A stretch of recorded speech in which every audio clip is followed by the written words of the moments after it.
Ilang araw na lang Pasko na pero hindi makukumpleto ang holiday season kung hindi mo maririnig ang Christmas Station ID ng ABS-CBN Network.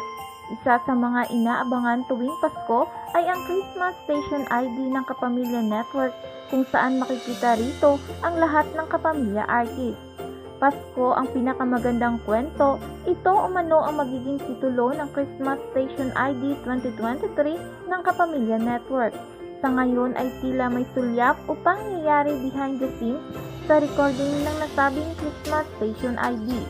Ilan sa mga pangunahing mang-aawit ay ang magagaling na mang-aawit ng ABS-CBN tulad ni Ugie Alcacid, Regine Velasquez, Gary Valenciano, G.K. Labajo. Makikita rin sa mga larawan sina Ann Curtis, Coco Martin, Bel Mariano, Daniel Padilla, Kim Chiu at ang buong Showtime family.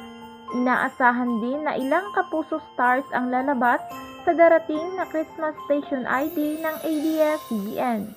Samantalang nauna nang naglabas ng kanilang Christmas Station ID ang GMA Network na may pamagat na hashtag Feeling Blessed ngayong Pasko.